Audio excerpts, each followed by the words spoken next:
Olá, meus amados, bem-vindo ao canal Estudo Direito. Hoje trazendo mais uma notícia para vocês. Não vou usar um pouco de. Vai envolver um pouco de política, mas é mais direito hoje. Hoje vamos falar sobre aquela decisão que saiu hoje em relação dos réus do dia 8 de janeiro de 2003, aquele acontecimento, aquela suposta tentativa de golpe de Estado ali. Que até, aliás, eu tenho até um vídeo aqui fazendo uma análise de forma jurídica em relação aquele caso ali, que na verdade não houve nada de golpe ali, foi mais baderna assim. Sim, pode ter caracterizado crime ali de fato e tem que ser punido, né? Mas não em relação da proporção e dos crimes que foi imputado naquela situação. Então, antes de começar, glória a Deus trazendo essa notícia aqui para vocês, né? Agradecer a vocês que estão inscritos no canal, muito obrigado pela ajuda. Peço que vocês continuem curtindo, compartilhando. E vocês que são inscritos no canal, se inscreva, quer fazer parte da família aqui, Estudo Direito. Sempre estou trazendo notícias aqui, trazendo conhecimento para vocês aqui. Então, sem mais delongas, vamos lá para a notícia. Essa notícia aqui, quando saiu logo, eu disse, não, vou trazer logo, pegar aqui para poder trazer logo para vocês verem. Acompanhando, quem acompanha aqui no canal vê a situação das notícias que eu vou divulgando, principalmente acontecimento lá do STF. E aqui, sabe, meus amados, quem faz a análise em relação o que é praticado, a conduta, a gente faz toda a análise jurídica em relação a que não entrando na esfera pessoal do ministro. Aqui a gente está para difamar, na relação, a gente analisa a conduta, o que está sendo tomado em relação a isso aí. Então a gente vê que os dois ministros, isso aí é notório que a gente estava vendo. Né? Não sei porque eles dois ainda não se posicionam. Não é quer dizer que foram os dois ministros por causa foi de Bolsonaro que colocou. Não. Eles têm que ir lá, independente de se seja Flávio Dino, mas tem que cumprir o que está na Constituição, fato. Independente dele, porque lá, infelizmente, hoje, a gente está vendo como está a situação da ideologia dentro do Supremo lá. Está mais como um órgão político e agora legislativo, que a gente vê, e dificilmente está sendo jurídico. Né? Então está complicada a situação lá. Né? Mas não tem que prevalecer a ideologia, sim cumprir a Constituição, independente de qual presidente é ali. Por isso que eu sempre bato na tecla aqui em relação de ter uma reforma do judiciário, tanto uma reforma política como o próprio judiciário. Né? E principalmente mudar totalmente essas indicações para poder evitar essas ideologias políticas lá. Lá não tem que haver nada, lá é o que? É um acordo constitucional, julgar coisas constitucionais, que é de competência da Constituição, da interpretação da Constituição e só. E não se entrar nessa história que está acontecendo aqui, saiu do seu caminho. O processo saiu, né? Se tornou que fosse um poder independente, um superpoder. E outra, os ministros tornaram superpoder, que você não pode falar mais nada lá que você pode, não só você ser censurado, como de ter cometido um crime, principalmente crime de opinião, que não tem lei sobre isso aqui. Né? Mas isso aqui não é de esperar que o próprio Cássio Nunes, como também André Mendonça, ia ser divergente. Eles vêm dando seus votos lá no plenário quando vão sendo julgados. Lá eles sempre estão indo contrário à maioria de lá. A maioria a gente vê que é liderada que a gente vê pelo ministro Alexandre de Moraes, segue o entendimento do ministro Moraes, que a gente vê de forma clara que não é conforme a lei. Estou analisando de forma jurídica, a gente vai vendo isso aí. E eles sempre vão divergindo do entendimento do ministro e dos demais ministros. Né? E aqui a gente vai ver aqui um pouco a notícia em relação aqui os argumentos, né? Tá lá na revista do Portal Oeste, se vocês quiserem dar uma olhada lá. Veja só. Os argumentos de Mendonça e Nunes Marques para absolver presos do dia 8 de janeiro. Ministros do STF foram os únicos divergirem em julgamento no plenário virtual da Corte, que condenou 15 manifestantes. Durante o julgamento no plenário virtual, que condenou ontem, né, dia 15, a gente está aqui, tá, dia 19, manifestante dia 8 de janeiro, os ministros André Mendonça e Nunes Marques do Supremo Tribunal Federal foram os únicos a divergir da maioria que sentenciou os envolvidos a 1 ano de reclusão, mais obrigações adicionais. Se lembra que esses julgamentos, meus amados, que era de forma presencial, que isso aqui eu acho muito contrário a esses julgamentos aqui sendo de forma virtual, porque a gente sabe que não existe mais hoje, não existe nem só o princípio do devido processo legal, como também o princípio do contraditório e ampla defesa. Eu não vejo aqui o princípio do contraditório ampla sendo exercido aquela da sua forma, vamos dizer assim, plena, né, o princípio aí. Se lembra que antes era o que? De forma presencial, os advogados lá, e os advogados confrontavam, não só isso aqui, confrontavam os próprios ministros. E isso é o que? Era visto por todos. principalmente que a população podia assistir, né, que era mostrado na TV lá e a população assistia e via a situação expondo realmente, né. Aí o que aconteceu? Agora está sendo de forma virtual, que restringe muita coisa que eu vejo nesse sentido, né. Essas pessoas são a primeira leva que não aceitou o acordo de não persecução penal, a ANPP, da Procuradoria-Geral da República. Essa ANPP é o seguinte: é um desportivo que veio, que está no Código de Processo Penal, lá no artigo 28A, né?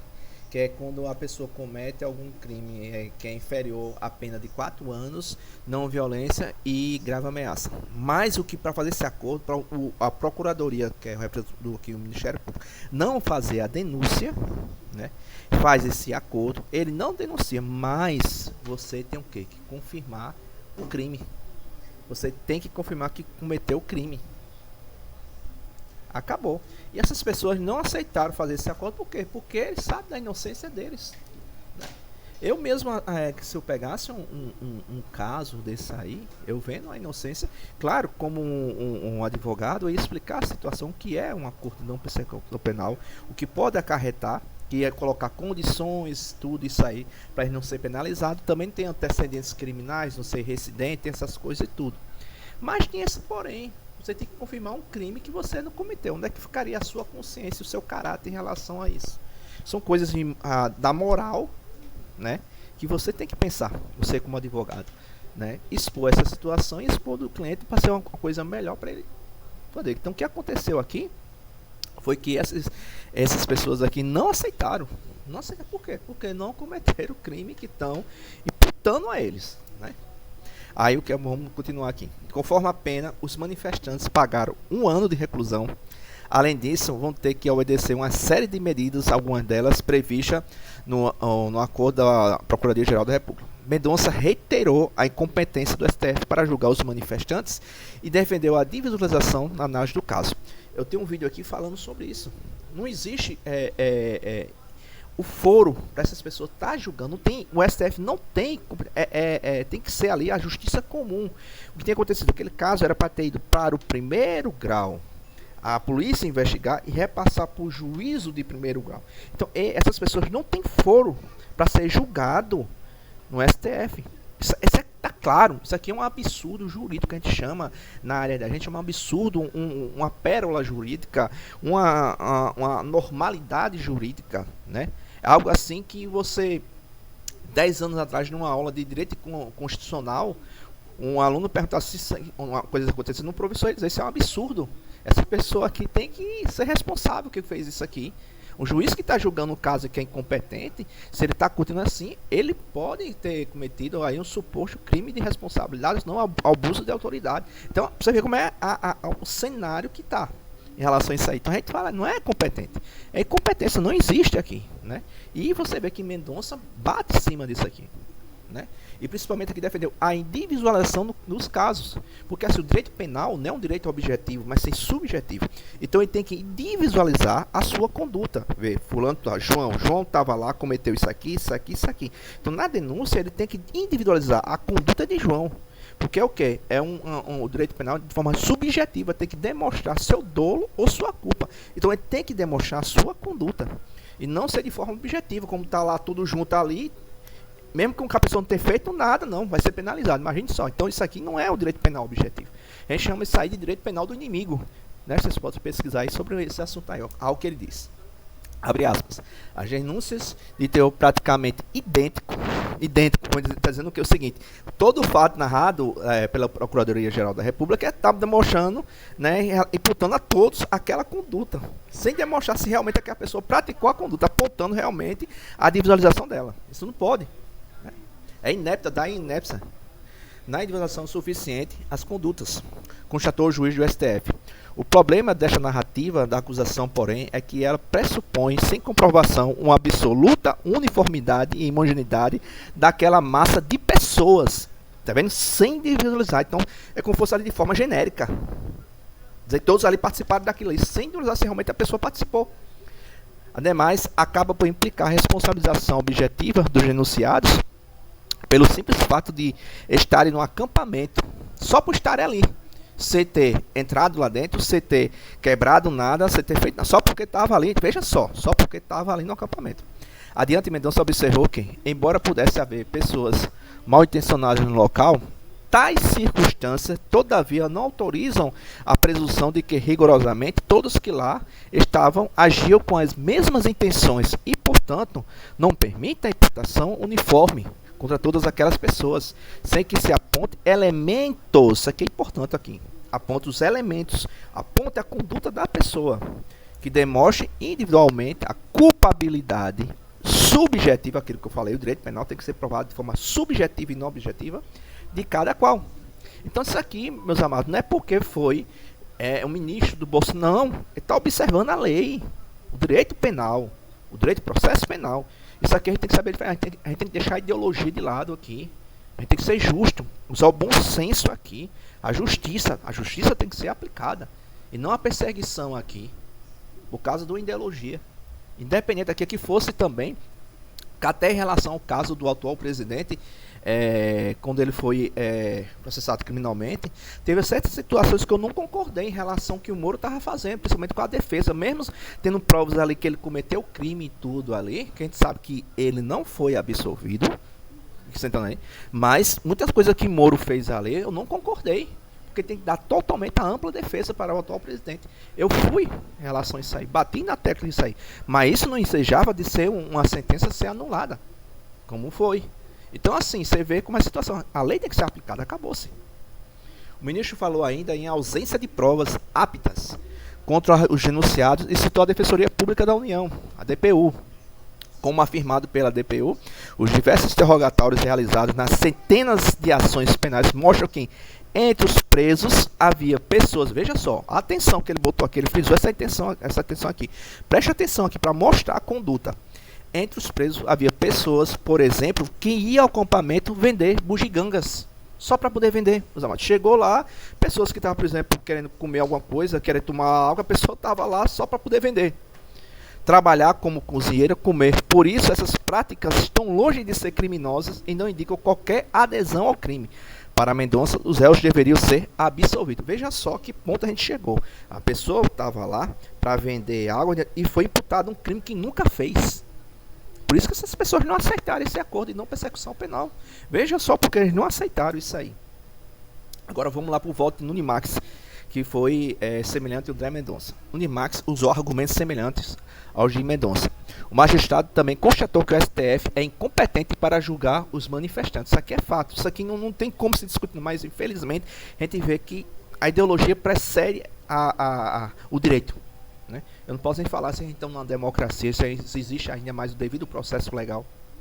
Além disso, argumentou que a ausência de individualização da conduta provoca lesão ao contraditório, que eu acabei de falar, e ao exercício do direito da ampla defesa. Princípio do contraditório e ampla defesa. A responsabilização penal coletiva, sem qualquer distinção, a beneficiar aqueles que não concorreram de forma dolosa, responsabilidade objetiva, que eu falei, direta ou indiretamente, para a prática dos crimes assim imputados. A lei de vedada em nosso sistema revela a nítida despenalização. Então aqui está dizendo que não existe conduta, não pode ser aplicada, né? Afirmou o ministro. Tal abordagem transforma o indivíduo em mero objeto de processo penal, como se fosse integrante de uma entidade abstrata. Meu amigo, um negócio, olha o termo que ele botou aqui, integrante de uma entidade abstrata adotada. Então ele está dizendo o quê? Que algo que não existe, é abstrato.